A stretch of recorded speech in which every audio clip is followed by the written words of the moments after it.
பாராளுமன்ற உறுப்பினர் அர்ஜுனா ராமநாதனால் அவசர வேண்டுகோள் ஒன்று விடுக்கப்பட்டுள்ளது. புலம்பெயர் தமிழர்களை இலக்கு வைத்து அவர் இந்த கோரிக்கையை தனது சமூக வலைதளம் ஊடாக வெளியிட்டுள்ளார். எனக்காக இயங்குவதாக சொல்லப்பட்ட டிக்டாக் தளத்தில் இலங்கையில் தடை செய்யப்பட்ட ஒரு சிலருக்காக பணம் சேர்க்கப்படுகின்றது என்றது தெளிவாக தகவல் வந்திருக்கிறது.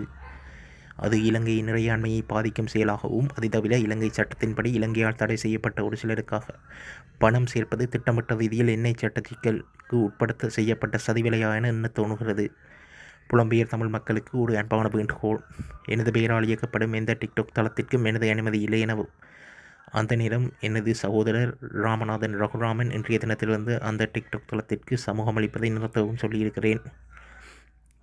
அதை தனது தனிப்பட்ட விருப்பமாக இருந்தாலும் அவர் இதற்கு இணங்கியிருப்பதால் இன்றிலிருந்து என் பெயரால் பணம் கொடுப்பதை அல்லது கொடுக்கல் வாங்கல் செய்வதை நிறுத்துமாறு உங்களுக்கு ஆதரவுக்கு மிக்க நன்றியையும் கடமைப்பாட்டையும் தெரிவித்துக் கொள்கிறேன். தயவு செய்து இந்த அவசரமான அறிவித்தலை பகிர்ந்து தமிழ் மக்களுக்கு விழிப்பூட்டல் ஒன்றினை செய்து தருமாறு அன்புடன் கேட்டுக்கொள்கிறேன் என்றுள்ளது. ஜனாதிபதி அனுரகுமார திசாநாயக்கவின் அழைப்பின் பேரில் இந்திய பிரதமர் நரேந்திர மோடி நாட்டுக்கு நேற்று முன்தினம் விஜயம் செய்தார். அவர் இதன்போது ஜனாதிபதி அனுரகுமார திசாநாயக்க உள்ளிட்ட பல்வேறு தரப்பினரையும் சந்தித்து கலந்துரையாடியதுடன் இலங்கை தொடர்பான ஒப்பந்தங்களிலும் கைச்சாத்திட்டார். அத்துடன் தமிழ் கட்சிகளின் பிரதிநிதிகளுடனும் அவர் சந்தித்து கலந்துரையாடலில் ஈடுபட்டார். சந்திப்பு தொடர்பில் இலங்கை தமிழரசு கட்சியினால் தெளிவுபடுத்தப்பட்டது. பாரத பிரதம மந்திரி ஸ்ரீ நரேந்திர மோடி அவர்களோடு வடகிழக்கு அரசியல் கட்சி தலைவர்கள் 45 நிமிடம் சந்திப்பு ஒன்று இடம்பெற்றிருக்கிறது.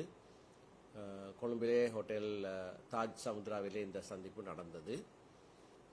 இலங்கை தமிழரசு கட்சியின் சார்பிலே எங்களுடைய தலைவர் திரு CVK சிவஞானம் அவர்கள், பாராளுமன்ற உறுப்பினர்கள் திரு சிவஞானம் ஸ்ரீதரன், திரு சாணக்கியன் ராசமாணிக்கம் மற்றும் பொதுச் செயலாளர் நான் ஆகிய நால்வரும் ஜனநாயக தமிழ் தேசிய கூட்டணி என்று அழைக்கப்படுகிற கட்சிகளிலிருந்து திரு தர்மலிங்கம் சித்தார்த்தன், திரு செல்வம் அடைக்கலநாதன் மற்றும் தமிழ் தேசிய மக்கள் முன்னணி சார்பிலே திரு கஜேந்திரகுமார் பொன்னம்பலம் ஆகியோர் இந்த சந்திப்பிலே நாங்கள் கலந்து கொண்டோம். பிரதம மந்திரி கூட்டத்தின் ஆரம்பத்திலேயே தமிழ் மக்களுடைய தலைவர்களாக நீண்ட நெடிய காலம் சேவையாற்றின திரு சம்பந்தன் அவர்களதும் திரு மாவை சேனாதராஜா அவர்களதும் மரணத்துக்கு தன்னுடைய அனுதாபங்களை தெரிவித்தார். கடந்த காலங்களிலே நாங்கள் அவரை சந்தித்த வேளைகளிலெல்லாம் இவர்கள் அந்த சந்திப்புகளிலே தலைமை தாங்கியவர்கள் என்றதை நினைவுபடுத்தினார். அவருடைய அனுதாபங்களுக்கு நாங்கள் நன்றி தெரிவித்தோம். பிரதானமாக இன்றைய சந்திப்பிலே இலங்கை இந்திய ஒப்பந்தத்தின் அடிப்படையிலே தான் இலங்கையிலே தமிழ் தேசிய பிரச்சினைக்கான ஒரு தீர்வு இருக்க முடியும் என்பதை நாங்கள் நம்புகிறோம். ஒரு அர்த்தமுள்ள அதிகார பகிர்வு முறை ஏற்படுத்தப்பட வேண்டும். அந்த இலங்கை இந்திய ஒப்பந்தத்தை நடைமுறைப்படுத்துவதிலே பல குறைபாடுகள் காணப்படுகின்றன. 13ஆம் திருத்தம் அதை முழுமையாக அமல்படுத்தவில்லை. 13ஆம் திருத்தம் கூட முழுமையாக அமல்படுத்தவில்லை. இது இரண்டு அரசாங்கங்களும் ஏற்றுக்கொண்ட ஒரு விடயம். ஏனென்றால் 2010ஆம் ஆண்டு, 11ஆம் ஆண்டு, 12ஆம் ஆண்டு இந்த 3 தடவைகள் இலங்கைக்கும் இந்தியாவுக்கும் இடையிலே விடுக்கப்பட்ட கூட்டறிக்கைகளிலே இது சொல்லப்பட்டிருக்கிறது. 13ஆம் திருத்தத்தை முழுமையாக அமல்படுத்தி அதன் மேல் கட்டி எழுப்பி ஒரு அர்த்தமுள்ள அதிகார பகிர்வை உருவாக்குவோம் என்று சொல்லப்பட்டிருக்கிறது. அது இன்னமும் செய்யப்படவில்லை. ஆகவே ஒரு புதிய அரசியலமைப்பின் மூலமாகவோ என்ன விதமாகவோ இலங்கை இந்திய ஒப்பந்தத்தின் அடிப்படையிலே ஒரு அர்த்தமுள்ள அதிகார பகிர்வு ஏற்படுத்தப்பட வேண்டும். எங்களுடைய கட்சியை பொறுத்தவரையிலே நாங்கள் சமஷ்டி கட்சி, எங்களுடைய கட்சியுடைய பேரே சமஷ்டி கட்சி. ஒரு சமஷ்டி முறையிலே தான் இந்த அர்த்தமுள்ள அதிகார பகிர்வு இருக்கும் என்று நாங்கள் நம்புகிறோம். அந்த இலக்கை நாங்கள் அடைகிற வரைக்கும் ஏற்கனவே இருக்கிற மாகாண சபை முறைமை நடைமுறைப்படுத்தப்பட வேண்டும். மாகாண சபைக்கான தேர்தல்கள் நடைபெறாமல் இழுத்தடிக்கப்படுகிறது. அது உடனடியாக நடைபெற வேண்டும். இன்று காலையிலே பிரதம மந்திரி ஸ்ரீ மோடி அவர்கள் இதை சொன்னதை நாங்கள் ஞாபகப்படுத்தியவருக்கு நன்றி தெரிவித்தோம். மாகாண சபை தேர்தல்களை பிற்போடுவதற்கு அரசாங்கம் எத்தனிக்கிறது என்று நாங்கள் சந்தேகிக்கிறோம். அதை உடனடியாக நடத்தப்பட வேண்டும். இந்தியா மட்டும்தான் இலங்கை தமிழர் விவகாரத்திலே எப்படியான தீர்வு ஏற்படுத்தப்பட வேண்டும் என்பதை இலங்கை அரசாங்கத்தோடு இணங்கி ஒரு சர்வதேச ஒப்பந்தமும் இன்று வரைக்கும் அமுலில் இருக்கிறது. அதை முழுமையாக அமல்படுத்த வேண்டிய பொறுப்பு அந்த பாரம் இந்தியாவிடத்திலே தங்கியிருக்கிறது. நாங்கள் இந்தியாவிடத்திலே அதனை எதிர்பார்க்கிறோம் என்று சொல்லியிருந்தோம். எங்களுடைய மக்களுடைய நிலங்கள் அபகரிக்கப்படுகிற விடயங்கள், விசேடமாக இந்து கோயில்கள் இருந்த இடங்களிலே பௌத்த விகாரைகள் கட்டப்படுகிறது. அதற்கான உதாரணங்கள் சிலவற்றை நாங்கள் சொல்லியிருந்தோம். அப்படியான நிகழ்வுகள் நடைபெறாமல் தடுப்பதற்கும் இலங்கைக்கும் இந்தியாவுக்குமான தொடர்பாடல், ராமேஸ்வரம் மூலமான படகு சேவை, இப்பொழுது காங்கேசன்துறையில் இருந்து சேவை, பலாலி விமான நிலையம், மற்ற விமான நிலையங்கள் போன்ற அந்த தொடர்பாடல் வலுப்பெற வேண்டும். இந்திய மூலதனங்கள் இலங்கைக்கு வர வேண்டும். இந்தியாவிலே தற்போது அகதிகளாக வாழுகிற இலங்கை தமிழ் மக்கள் மீள குடியேற்றப்படுத்த இங்கே வந்து மீள குடி அமர்வதற்கு ஏற்ற விதமான நடவடிக்கைகள் செய்யப்பட வேண்டும். இலங்கை இந்திய மீனவர் பிரச்சனையையும் நாங்கள் மிக முக்கியமான விடயமாக பிரதம மந்திரிக்கு சொல்லியிருக்கிறோம். இந்த விவகாரம் சம்பந்தமாக இழுவை படகு முறைமை சுற்றுச்சூழலுக்கு பாதகமானது, அது தடுக்கப்பட வேண்டும் என்று ஸ்ரீமதி சுஷ்மா ஸ்வராஜ் தலைமையிலே டெல்லியிலே நடந்த கூட்டத்திலே 2016ஆம் ஆண்டிலே இணங்கப்பட்டது. 2 அரசாங்கங்களும் கூட்டறிக்கை விடுத்திருக்கின்றன. ஆகையினாலே அந்த கூட்டறிக்கையிலே இணங்கிய விதமாக இந்த இழுவை படகு முறை முற்றுமுழுதாக தடுக்கப்பட வேண்டும். இலங்கையிலே அதற்கான சட்டத்தை இயற்றியிருக்கிறோம். இந்தியாவிலேயும் தடுக்கப்பட வேண்டும் என்று நாங்கள் அவரிடத்திலே கோரிக்கை முன்வைத்திருக்கிறோம். இந்த விவகாரம் சம்பந்தமாக எங்களுடைய மீனவர்களுக்கு ஏற்படுகிற பாதிப்பு விடயங்களை திரு சித்தார்த்தன் அவர்களும் திரு கஜேந்திரகுமார் பொன்னம்பலம் அவர்களும் கூட எடுத்துச் சொன்னார்கள். அவர்களும் அரசியல் தீர்வு சம்பந்தமான விடயங்களை வலியுறுத்தி சொல்லியிருக்கிறார்கள். இதனைத் தொடர்ந்து இந்திய பிரதமர் நரேந்திர மோடி இன்றைய தினம் அனுராதபுரம் ஸ்ரீ மகாபோதி விகாரைக்கும் சென்று வழிபாடுகளில் ஈடுபட்டதுடன் மதகுருமாரிடம் ஆசி பெற்றார்.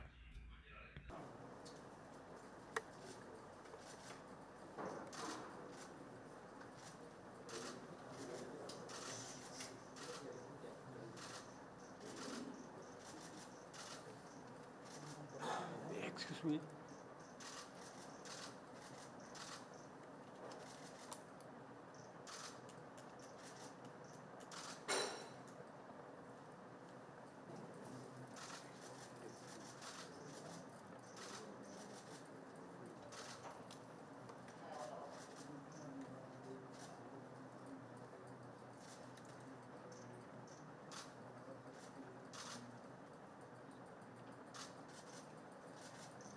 Excuse me.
இந்திய பிரதமரின் வருகையின் போது வீதிகள் மறைக்கப்பட்டு பாதுகாப்பு ஒழுங்குகள் மேற்கொள்ளப்பட்டதால் பொதுமக்கள் பலரும் பாதிக்கப்பட்டதுடன் அவசர தேவைகள் கருதி வீதிகளில் பயணித்தவர்கள் நீண்ட நேரமாக காத்திருந்ததையும் அவதானிக்க முடிந்தது.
வணக்கம், என் பேர் கவியரன்.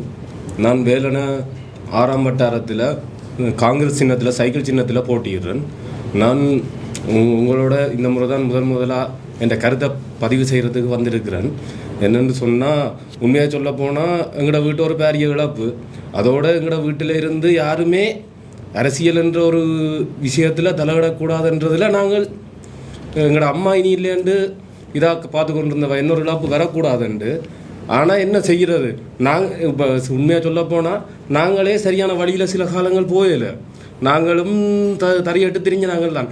ஆனால் இப்போ நடக்கிற நிலவரங்களை பார்த்தா எங்களோட அரசியல் தலையீடு வந்தால் தான் எங்களை நாங்கள் திருத்தி கொண்டு இதுக்குள்ளே நாங்கள் வந்தால் தான் சில விஷயங்களை கட்டுக்கோப்புக்குள்ளே கொண்டு வரலாம்ன்றது ஒரு எண்ணப்பாக்கு. அது சில பேர்ட்ட தலைமத்துவமும் சரி, சில பேர்ட்ட வழிகாட்டுதலின்படி தான் நாங்கள் வந்திருக்கிறோம். இது என்னன்னு சொல்லி சொன்னால், நான் முதல்ல என் அப்பா யாருன்னு சொல்கிறேன். 2001 நவம்பர் மாதம் 28 நாரந்தனையில் தமிழ் தேசிய கூட்டமைப்புன்னு சொன்னால் வீடு இல்லை, உதயசூரியன் அந்த 2001 உதயசூரியன் கூட்டமைப்புன்றது தெளிவாக இருக்கணும். 2004 பிறகு தான் வீட்டுக்கு போனது. எங்கட அப்பா செத்தது கூட்டமைப்புக்கு செத்தவர், வீட்டுக்கு சாயலை. கூட்டமைப்பை உதயசூரியன் ஆனந்த சங்கிரியர் அப்படியே அவர் தனக்கு தரமாட்டேன் அவர் அதோட போயிட்டார். அதுக்கப்புறம் வாடகைக்கு இருந்தது தான் வீடு. இப்போ கூட்டமைப்பு வந்திருக்கிறது தான் சைக்கிள். இப்போ சுமந்திரன் கட்சி சென்று கொண்டு விட்டு அவர் கொண்டு போயிட்டார். இப்போ கூட்டமைப்பு சைக்கிள் தான். இப்போ அதோட 2001 நவம்பர் மாதம் 28 நாரந்தனைக்கு தேர்தல் பிரச்சாரத்துக்கு போய் கொண்டிருந்த நேரம் ஆறாரென்று சொன்னால் ஈழமக்கள் ஜனநாயக கட்சி IPDP அவையில் தானா ஒரு காலத்தில் மன்னர் மேரம் எனக்கு சமூக பேஜ் இது இல்லை, மன்னிச்சு கொள்ளுங்க என்ன பேஜ் பிள்ளையண்டா. EPDPயில் மதனராஜன், நெப்போலியன், சேதுபதி, கருணாகரமூர்த்தி இவையில் 4 பேரும் சம்பந்தப்பட்டவையில்னு சந்தேக நபர் பட்டியலில் இவையில் 4 பேரும் கோர்ட்ஸுக்கு வந்தவையில். இதில் கருணாகரமூர்த்தி சந்தேகம் நிறுவனமாகத்தால் கருணாகரமூர்த்தின்றது யாருண்டா இப்போ ஒரு 2 தடக்கா வைஸ் சேர்மனாக இருந்த ஆள் பாருங்கள். எங்கெங்கே யாராட்ட தலைமத்துவத்துக்கு கீழே இருந்திருக்கிறோம்ண்டு ஒரு கொலை குற்றவாளி சந்தேக நபர்ன்ற இதுக்கு கீழே நாங்கள் இருந்திருக்கிறோம். அப்போ அவருக்கு போதிய ஆதாரம் இல்லை என்று சொல்லி போட்டு விட்டது. அதில் சேதுபதி என்று சொல்கிறவர் கைதாகி சிறைச்சாலையிலேயே மரணம் அடைஞ்சிட்டார். அதில் மிச்சம் 2 பேர் மதனராஜன் மற்றும் நெப்போலியன் என்றவேல் நாட்டை விட்டு தப்பி ஓடிட்டினோம். நாட்டை விட்டு இது எத்தனையாம் ஆண்டுன்னு சொல்லி சொன்னால் 2016 எங்களோட மதிப்புக்குரிய இளஞ்செழியன் ஐயா தூக்கு தண்டனை தட்டத்தை வழி மன்னிப்பு கொடுத்து பொது மன்னிப்பு கொடுத்து போயிருமன்றதுக்காக தூக்கு தண்டனையும் ஆயுள் தண்டனையும் கொடுத்தவர். ஆனால் இவேல் பிடிபடையில். அதோட 2018 திருப்ப யாழ் நீதிமன்றம் பாதுகாப்பு அமைச்சு செயலாளருக்கு திருப்பூரும் மென்ஷன் பண்ணது என்னென்று சொல்லி, இப்படி ஒரு வழக்கு ஒன்று நிலுவையில் இருக்குது, இப்படி மதனராஜனையும் நெப்போலியனையும் திருப்பி நாடு கடத்துங்கோ என்று சொல்லி ஒரு ரிக்வஸ்ட் லெட்டர் ஒன்று கொடுத்த இடத்துக்கு எந்த ஒரு பதிலும் இதுவரை காலம் நல்லாட்சி காலத்தில் கொடுத்தது.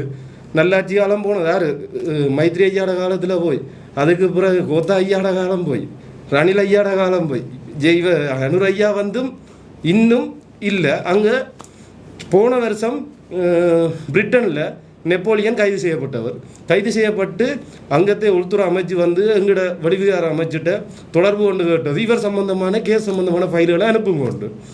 ஆனால் எங்களோட நாட்டு வெளியுறவுத்துறை அந்த பாதுகாப்பு அந்த அமைச்சு அதுகள் எந்த ஒரு முடிவுமே எடுக்கலை. இப்போ அந்த நாட்டில் அவங்க சுதந்திரமாக சுற்றி கொண்டு திரிகிறாங்க.